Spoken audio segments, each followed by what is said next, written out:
Welcome to EduSprint Academy. இன்னைக்கு நம்ம ஹிஸ்ட்ரியில் வேதிக் பீரியட் பற்றி தான் பார்க்க போகிறோம். ஸோ வாங்க வீடியோக்குள்ளே போகலாம்.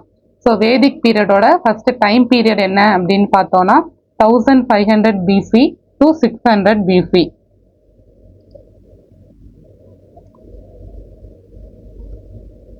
இதான் வந்து வேதிக் பீரியடோட டைம் பீரியட். ஓகே, ஸோ வேதிக் ஏஜை வந்து ரெண்டு விதமாக வந்து கிளாஸிஃபை பண்ணலாம். ஒன்று வந்து இயர்லி வேதிக் பீரியட், இன்னொன்று வந்து லேட்டர் வேதிக் பீரியட். ஓகே, இந்த டேர்ம் வேதா அப்படின்னா என்ன அர்த்தம்னா நாலேஜ்னு அர்த்தம். ஸோ வேதாஸ்னா என்ன, நாலேஜ்னு அர்த்தம்.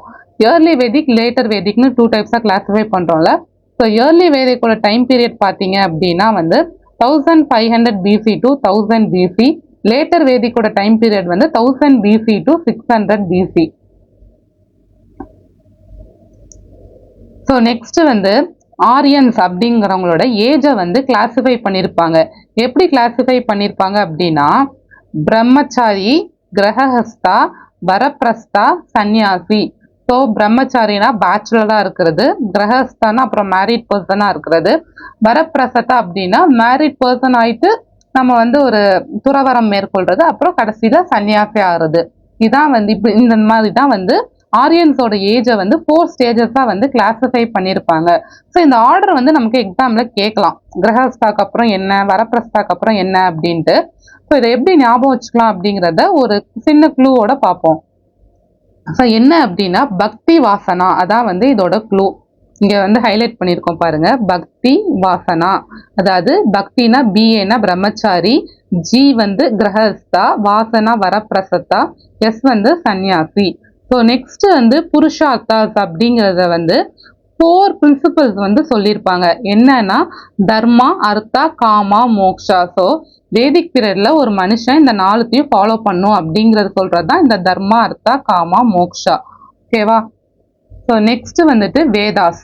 வேதாஸ் வந்து என்னென்ன வேதா இருக்கு அப்படின்னு பார்த்தோம்னா ரிக்வேதா இருக்கு, யஜுர்வேதா இருக்கு, சாமவேதா இருக்கு, அதர்வேதா இருக்கு. ஸோ டோட்டலி வந்து 4 வேதாஸ் இருக்கு.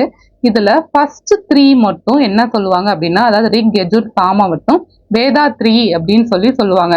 ஸோ இதுல வேதா 3 இருக்கு, ஃபர்ஸ்ட் 3 வந்து இதை சொல்லுவாங்க அப்படின்னு ஞாபகம் வச்சுப்போம். நெக்ஸ்ட் வந்துட்டு வேதிக் பீரியட்ல வந்து பீப்புளை வந்து கிளாஸிஃபை பண்ணுவாங்க. ஸோ அதை வந்து வருணாஸ் அப்படின்னு சொல்றோம். எப்படி கிளாஸிஃபை பண்ணியிருப்பாங்க அப்படின்னா வந்துட்டு அவங்க பண்ண வேலை மூலமா தான் அவங்கள கிளாஸிஃபை பண்ணியிருப்பாங்க. ஸோ அது என்ன அப்படின்னு பார்ப்போம். ஸோ ஃபர்ஸ்ட் வந்து சத்ரியாஸ். சத்ரியாஸ்னா யாரு, ரூலர்ஸ். அடுத்து வந்து வைஷ்யாஸ். வைஷ்யாஸ்னா யாரு, காமன் பீப்புள். அடுத்து வந்து சூத்ராஸ். சூத்ராஸ்னா யாருன்னா ஸ்லேவ்ஸ், லேபர்ஸ், அதாவது அடிமையா இருக்கிறவங்க. அடுத்து வந்து பிராமின்ஸ், அவங்க தான் வந்து ரொம்ப ஸ்பிரிச்சுவல் பீப்புள். ஸோ இப்படி தான் வந்துட்டு வேதிக் பீரியட்ல பீப்புளை வந்து கிளாஸிஃபை பண்ணியிருப்பாங்க. ஸோ நெக்ஸ்ட் என்ன அப்படின்னு பார்த்தோம்னா ரிக்வேதா. ஃபர்ஸ்ட் வேதா என்ன, ரிக்வேதா. ரிக்வேதால என்னென்ன இருக்கு அப்படின்னா ரிக்வேதால 10 மண்டலம்ஸ் இருக்கு, அதுல 1028 ரைம்ஸ் இருக்கு. அப்புறம் இதுல வந்து 10 மண்டலம்ஸ்ல 2 to 7, அதாவது 2, 3, 4, 5, 6 இந்த மண்டலம்லாம் வந்து ஓல்டு, ஏற்கனவே இருக்கு. 1, 8, 9, 10 இதெல்லாம் வந்து அப்புறம் ஆட் பண்ணுது. ஸோ இதெல்லாம் வந்து லேட்டர் ஆடட் மண்டலாஸ். அடுத்து வந்து இந்த 4 வர்ணாஸ் நம்ம பார்த்தோம்ல, இது வந்து எதுல இருக்கு அப்படின்னா வந்து ரிக்வேதால புருஷ சுக்லா அப்படிங்கிறது கீழே தான் வந்து இந்த 4 வர்ணாஸ் கிளாசிபிகேஷன் இருக்கு. இந்த 4 வர்ணாஸ் கிளாசிபிகேஷன் எந்த மண்டலத்துல இருக்குன்னா 10th மண்டலத்துல தான் இருக்கு.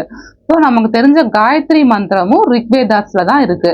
ஸோ கொஸ்டின் கேட்கலாம், காயத்ரி மந்திரம் எந்த வேதால இருந்து எடுக்கப்பட்டது அப்படின்னு கேட்கலாம். ஸோ ரிக்வேதால இருந்து எடுக்கப்பட்டது. ஸோ நெக்ஸ்ட் வந்து என்ன, யஜுர்வேதா. ஸோ யஜுர்வேதால என்ன இருக்கு அப்படின்னா எதை பத்தி சொல்லியிருக்காங்க அப்படின்னா சாக்ரிஃபைசஸ் டு காட். அதுக்கப்புறம் வந்து இதை 2 விதமா பிரிச்சிருக்காங்க. ஷாமா அப்படின்னா போயம்ஸ், சுக்லானா சாங்ஸ். ஸோ யஜுர் அப்படின்னாலே நமக்கு என்ன ஞாபகம் வரணும், சாக்ரிஃபைசஸ் டு காட் பத்தி பேசியிருப்பாங்க. அடுத்து வந்துட்டு சாமவேதா. சாமவேதாஸ்ல வந்து கிளாசிக்கல் மியூசிக், இது வந்து ஒரு மியூசிக் பத்தி தான் பேசிக்கா பேசியிருப்பாங்க. சாமவேதாஸ் ஆர் மியூசிக்கல் வேதா அப்படின்னு ஞாபகம் வச்சுக்கணும். ஸோ இந்தியன் கிளாசிக்கல் மியூசிக்கை பத்தி இதுல சொல்லியிருப்பாங்க. டோட்டலா எத்தனை வேர்சஸ் இருக்குன்னா 1549 வேர்சஸ் வந்து சாமவேதால இருக்கு. ஸோ நெக்ஸ்ட் லாஸ்ட் வேதா வந்து அதர்வ வேதா. இதுல வந்து என்ன இருக்கும் அப்படின்னா வந்து மேஜிக்கல் ஸ்பெல்ஸ், அதாவது இந்த மந்திரங்கள், தந்திரங்கள் இதெல்லாம் வந்து இதுல சொல்லியிருக்கோம். ஆயுர்வேதா வந்து அதர்வ வேதால தான் இருக்கு. ஸோ இதையுமே வந்து 2 பார்ட்ஸாக பிரிக்கிறாங்க. அந்த 2 பார்ட்ஸ் என்னன்னா பப்பிலாடா சௌனக்யா, இதுதான் வந்து அதர்வ வேதாஸ்ல இருக்க 2 பார்ட்ஸ். ஸோ வேதாஸ் மாதிரி வேதாங்காஸ் இருக்கு, 6 வேதாங்காஸ் இருக்கு. அது என்னென்ன அப்படின்னு பார்ப்போம். ஸோ வந்து சிக்ஷா, இதுல வந்து ஃபெனடிக்ஸ் பத்தி சொல்லியிருப்பாங்க. வியக்கர்ணா அப்படின்னா கிராமர், சந்தாஸ் அப்படின்னா பொயட்டிக் மீட்டர், நிருக்தா அப்படின்னா எட்டிமாலஜி. எட்டிமாலஜினா என்ன? Origin of words. ஸோ நிருக்தால எட்டிமாலஜி பத்தி சொல்லியிருக்காங்க. அடுத்து வந்து கல்பால வந்து ரிச்சுவல்ஸ் பத்தி சொல்லியிருக்காங்க. ஜோதிஷா அப்படின்னா ஜோதிடம், அஸ்ட்ரானமி. இதுல வந்து இதுல வந்துட்டு எது வேதாங்காஸ் இல்லை அப்படின்ற மாதிரி கொஸ்டின்ல கேட்கலாம். ஸோ 6 வேதாங்காஸ் என்ன அப்படிங்கிற மாதிரி நமக்கு மேட்ச் பண்ற மாதிரி இருக்கலாம். ஸோ இந்த 6 வேதாங்களையும் நம்ம ஞாபகம் வச்சுக்கணும். இதுக்கு என்ன க்ளூ அப்படின்னா சிவசங்கர நாகார்ஜுனா, இதான் வந்து இதோட க்ளூ. ஸோ சிவல எஸ்ஐ வந்து சிக்ஷா, ப வந்து வியக்கர்ணா, சங்கரல வந்து சந்தாஸ், என்ஏ வந்து நிருக்தா, கேஆர் வந்து கபிலா, ஜுனா வந்து ஜோதிஷா. ஓகேவா? ஸோ நெக்ஸ்ட் வந்து ஸ்கூல்ஸ் ஆஃப் பிலாசபி. சில ஸ்கூல்ஸ் இருக்கு நம்ம வேதிக் பீரியட்ல, யாரால ஃபவுண்ட் பண்ணது, அதை எப்படி ஞாபகம் வச்சுக்கலாம் அப்படின்னு பார்க்கலாம். ஃபர்ஸ்ட் வந்து நியாயாங்கிற ஸ்கூல்ல வந்து அதோட ஃபவுண்டர் வந்து கௌதம். அடுத்து வந்து வைஷேகா, அது வந்து கன்னடா அப்படிங்கிறவர் ஃபவுண்ட் பண்ணியிருக்காரு. நெக்ஸ்ட் சாமாக்கியா, இதை வந்து கபிலாங்கிறவர் ஃபவுண்ட் பண்ணியிருக்காரு. யோகா ஃபவுண்ட் பண்ணது வந்து பதஞ்சலி. பூர்வ மிமிசா அப்படிங்கிறது வந்து ஜெயமினிங்கிறவரால் ஃபவுண்ட் பண்ணது. உத்தர மிமிசா அப்படிங்கிறத வந்து வியாசா அப்படிங்கிறவர் ஃபவுண்ட் பண்ணியிருக்காரு. ஸோ இதுக்கு வந்து என்ன க்ளூ அப்படின்னு பார்த்தோன்னா, கௌதம்ங்கிற பர்சன் நியாயமானவன். கௌதம் நியாயா, அவன் கண்ணுல படிப்பை வச்சு, கண்ணுலனா கன்னடா, வச்சுங்கிறதுல இந்த வைஷேகா, கப்புல சாம்பார் ஊத்தி, க்ளூலாம் ஃபன்னியா தான் இருக்கும். ஸோ கப்புலனா என்ன? கபிலா, சாம்பார்னா சாமக்கியா. ஓகே, சாம்பார் ஊத்தி பதஞ்சலி யோகா பண்ணிட்டு, ஸோ பதஞ்சலி யோகா பூர்ணமா ஜெயிக்கணும், நம்ம யோகா பண்ணி ஜெயிக்கணும், பூர்ணமா ஜெயிக்கணும்னா பூர்வ மிமிசா ஜெயமினி. விட்டா பேட் ஆயிடும், அதாவது உத்தர மிமிசா பத்ராயணா அப்படிங்கிறது தான் இதோட க்ளூ. ஸோ இது நீங்க திரும்ப ரிப்பீட் பண்ணிட்டே படிச்சுட்டே இருந்தீங்கன்னா அது ஞாபகம் வந்துடும். இந்த க்ளூவை மறந்துடாதீங்க. ஸோ நெக்ஸ்ட் என்ன அப்படின்னா, இயர்லி வேதிக் அண்ட் லேட்டர் வேதிக்கோட டிஃபரன்ஸ் என்ன அப்படின்னு பார்ப்போம். ஸோ இயர்லி வேதிக்ல வந்து மென் உமன் எல்லாமே ஈக்குவல். சைல்டு மேரேஜ் வந்து அப்போ அலோவ் பண்ணலை, விடோ மேரேஜ் அலோவ் பண்ணாங்க. சபா சமிதி அப்படின்னு 2 இருக்கும். இதை யார் அட்டன் பண்ணியிருப்பாங்கன்னா, இம்பார்ட்டன்ட் பர்சன்ஸ் அண்ட் விமெனுக்கு ஈக்குவல் ரைட்ஸ் கொடுத்துருப்பாங்க. அண்ட் விதாந்தா அப்படிங்கிறத வந்து எல்லா பீப்புளுமே அட்டன் பண்ணியிருப்பாங்க. லேட்டர் வேதிக் அப்படின்னா விமெனுக்கு வந்து ரொம்ப சப்ரஸ் ஆயிருப்பாங்க, மேல் தான் வந்து டாமினேட் பண்ணியிருப்பாங்க. அடுத்து வந்து இதுல வந்து சைல்டு மேரேஜ் அலோவ் பண்ணியிருப்பாங்க, விடோ மேரேஜ் நாட் அலோட். இதுல வந்து சபா அப்படிங்கிறத வந்து சத்ரியாஸ் அட்டன் பண்ணியிருப்பாங்க, சமிதி அப்படிங்கிறத Kshatriyas and business people attend பண்ணியிருப்பாங்க. ஸோ என்டையரா சொல்ல போனா இயர்லி வேதிக்ல எல்லாமே கரெக்டா இருந்திருக்கும், எல்லாத்துக்குமே ஈக்குவல் ரைட்ஸ் கொடுத்துருப்பாங்க, விமனை வந்து சப்ரஸ் பண்ணிருக்க மாட்டாங்க. ஆனா போக போக வந்து எல்லாமே அப்படியே தலைகீழா மாறி மேல் டாமினேட்டட் சொசைட்டியா வந்து லேட்டர் வேதிக்ல ஆயிருக்கும். இதான் வந்து பேசிக்கா இது 2த்துக்கும் உள்ள டிஃபரன்ஸ். ஸோ ரிக்வேதிக் பீரியட்ல ரிவர்ஸ்க்குலாம் வந்து சர்டைன் நேம்ஸ் இருக்கும். இப்போ வந்து அதை வேற பேரால நமக்கு அதை வந்து ப்ரொனவுன்ஸ் பண்றோம். ஸோ அது என்ன அப்படின்னு பார்க்கலாம். இப்போ வந்து இண்டஸ் ரிவர் அப்படின்னு நம்ம சொல்றோம்ல, அதுக்கு ரிக்வேதிக் நேம் வந்து சிந்து. இண்டஸ், சிந்து அப்படின்னு ஞாபகம் வச்சுக்கோங்க. கூபா, அதாவது காபுல் அப்படிங்கிற ரிவருக்கு வந்து கூபா அப்படின்னு பேரு. இதெல்லாம் அப்படியே அந்த வடி தான் ரைமிங்கா வரும். ஸ்வாட் அப்படிங்கிற ரிவர் வந்து ஸ்வஸ்து அப்படின்னு சொல்லுவாங்க. சரஸ்வதிக்கு சருஸ்தி அப்படிங்கிறாங்க. செனாப் ரிவரை வந்து எப்படி சொல்றாங்க? ஆஸ்கினி அப்படின்னு சொல்றாங்க. சட்லஜ் ரிவரை வந்து ஷுதூத்ரி அப்படிங்கிறாங்க.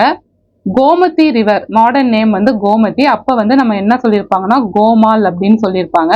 குராம் அப்படின்னா குர்மு அப்படின்னு அர்த்தம், அப்படியே அந்த வேர்டே தான் ரிப்பீட் ஆகிற மாதிரி இருக்கும். காகர் அப்படிங்கிற ரிவருக்கு வந்து திருஷ்டாதி அப்படின்னு சொல்லியிருப்பாங்க. ஜீலம் அப்படின்னா வந்து விட்டாஸ்தான்னு அர்த்தம். பீஸ் அப்படின்னா விபாஸ் அப்படின்னு சொல்லியிருப்பாங்க. ரவினா புருஷினி அப்படின்னு சொல்லியிருப்பாங்க. ஸோ மோஸ்ட்லி இந்த வேர்ட்ஸ் வந்து அப்படியே தான் இருக்கும், சிலது மட்டும் மாறி இருக்கும். அதை மட்டும் எப்படி ஞாபகம் வச்சுக்கலாம் அப்படின்னு பார்ப்போம். இப்போ ராவி அப்படிங்கிறது வேற வந்து என்னன்னு சொல்றாங்க? புருஷ்னி அப்படின்னு சொல்றாங்க.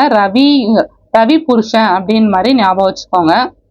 அடுத்து வந்து பீஃப், பீஸை வந்து இந்த பட்டாணி தெரியும்ல, பீஸ்னு சொல்லுவாங்கல்ல, அதை வந்து விற்கிறாங்க. விபாஸ்னா விற்கிறாங்க அப்படின்னு ஞாபகம் வச்சுக்கோங்க. அடுத்து வந்து ஜீலம். ஜீலம்னா என்ன? விட்டாஸ்தா. ஜுவல் இருக்குல்ல, ஜுவல்ல வந்து விற்பாங்க. ஜீலம்ல ஜுவல்னு வச்சுக்கோங்க, விட்டாஸ்தானா விற்பாங்க அப்படின்னு வச்சுக்கோங்க. காகர். காகர்னா திருஷ்டாதி. காகம். காகம் வந்தா திருஷ்டி போகும் நமக்கு, வீட்டுல சொல்றாங்க அப்படின்ற மாதிரி. காகம் வந்துச்சுன்னா திருஷ்டிலாம் போயிடும் அப்படின்னு சொல்ற மாதிரி ஞாபகம் வச்சுக்கோங்க. மற்ற ரிவருக்குலாம் மோஸ்ட்லி அதே பேரு தான் வந்து வேர்ட்ஸ் வந்து ரைமிங்கா தான் இருக்கும். ஸோ அதனால ஈஸியா ஞாபகம் வச்சுக்கலாம். இது டிஃப்ரெண்டா இருந்ததுக்கு மட்டும் க்ளூ வச்சு பார்த்துக்கோங்க. ஸோ வேதிக் பீரியட்ல அடிஷ்னலா வேற என்ன நமக்கு தெரிஞ்சுக்கணும் அப்படின்னா, உபனிஷத் அப்படின்னா வேதாந்தா, இல்லைன்னா அதை வந்து ஸ்கூல் ஆஃப் பிலாசபி அப்படின்னு சொல்லுவோம். உபனிஷத்துக்கு மீனிங். நெக்ஸ்ட் வந்து நமக்கு வந்து சத்தியமேவே ஜெயத்தே அப்படிங்கிற இது ஸ்லோகன் இருக்குல்ல, அது வந்து எந்த உபனிஷத்ல இருந்து எடுத்திருக்காங்கன்னா முண்டக்கா உபனிஷத்ல இருந்து எடுத்திருக்காங்க. அது வந்து 10th மண்டலம் ஃப்ரம் முண்டக்கா உபனிஷத்ல இருந்து எடுத்திருக்காங்க. அப்புறம் நம்ம ஆரியன்ஸ் எல்லாம் எங்க செட்டில் ஆனாங்க அப்படின்னு பார்த்தோம்னா சப்த சிந்து. இந்த சப்த சிந்துங்கிற ஏரியா வந்து பஞ்சாப் கிட்ட இருக்கு, அங்கதான் செட்டில் ஆயிருப்பாங்க. ஸோ யார் வந்து நம்ம இந்தியால religion and caste system found பண்ணா அப்படின்னு பார்த்தா ஆரியன்ஸ் தான் வந்து ஃபவுண்ட் பண்ணியிருப்பாங்க. ஸோ பேசிக்கா அவங்க எல்லாமே சரஸ்வதி ரிவர் கிட்ட தான் வந்து வசிச்சிருப்பாங்க. வேதாஸ்ங்கிற வேர்டு வந்து சான்ஸ்கிரிட் வேர்டு. ரிக்வேதாவை நம்ம என்ன சொல்லுவோம் அப்படின்னா டெஸ்டமெண்ட் ஆஃப் மேன்கைண்ட். இந்த கொஸ்டின் வந்து நமக்கு இருக்கலாம், which Veda is called testament of mankind அப்படின்னா ரிக்வேதா. ஸோ நெக்ஸ்ட் வந்து வேதிக் பீரியட் வந்து எந்த காடை வந்து இது பண்ணாங்க அப்படின்னு பார்த்தோம்னா அக்னி, இந்திரா, சோமா, இந்த 3 காடை தான் வந்து அவங்க இது பண்ணியிருப்பாங்க. ஸோ இதை வந்து அப்படியே ஐஸ் அப்படின்னு ஞாபகம் வச்சுக்கோங்க. A for Agni, I for Indra, S for Soma. So அவங்க வந்து மில்க் அண்ட் இட்ஸ் ப்ராடக்ட்ஸ்லாம் யூஸ் பண்ணியிருப்பாங்க. ஸோ வந்து கிங்ஸோட ஹெட்டை வந்து கோபாத்தி அப்படின்னு சொல்லுவாங்க. கோபாத்தி அப்படின்னா லார்ட் ஆஃப் கேட்டல் அப்படின்னு சொல்லுவோம். ஸோ வேதிக் பீப்புள் வந்து என்ன மெட்டல் யூஸ் பண்ணாங்க அப்படின்னா காப்பர் யூஸ் பண்ணியிருப்பாங்க. ஸோ இந்த ஆரியனிசமை வந்து சவுத் இந்தியாவில் வந்து பரப்புனது யாரு அப்படின்னா நம்மளோட அகஸ்திய முனிவர். ஸோ அதான் அகஸ்தியர் தான் வந்து அவங்கள பற்றி சவுத் இந்தியாவில் பரப்பியிருப்பாரு. ஸோ கல்பா அப்படின்னா என்ன அர்த்தம்னா ரிச்சுவல்ஸ் அப்படின்னு அர்த்தம். ஸோ இம்பார்ட்டன்ட் டெக்ஸ்ட் அப்படின்னு பார்த்தோமா வேதிக் மேத்தமெட்டிக்ஸ் பற்றி சொல்றது வந்து சுலுவ சூத்ரா. இந்த புக்கு தான் வந்து வேதிக் மேத்தமெட்டிக்ஸ் பத்தி சொல்லுது. ஸோ கிங்ஸ் வந்து அந்த காலத்துல வந்து டாக்ஸ் எல்லாம் வச்சிருப்பாங்க மக்களுக்கு. அந்த டாக்ஸ் பேர் என்னன்னா பலி அப்படிங்கிறாங்க. ஸோ மனு ஸ்மிருதி அப்படின்னா வந்து என்னன்னா லான்னு அர்த்தம். மனுனாலே லான்னு அர்த்தம். ஸோ இதுதான் வந்து வேதிக் பீரியட்ல நம்ம தெரிஞ்சுக்க வேண்டிய ஃபேக்ட்ஸ். ஸோ இதோட வீடியோ முடியுது. நெக்ஸ்ட் இன்னொரு வீடியோல பார்ப்போம். ஸோ இந்த மாதிரி டெய்லி வீடியோ பார்க்கறதுக்கு எங்க சேனலை சப்ஸ்கிரைப் பண்ணுங்க. தேங்க்யூ.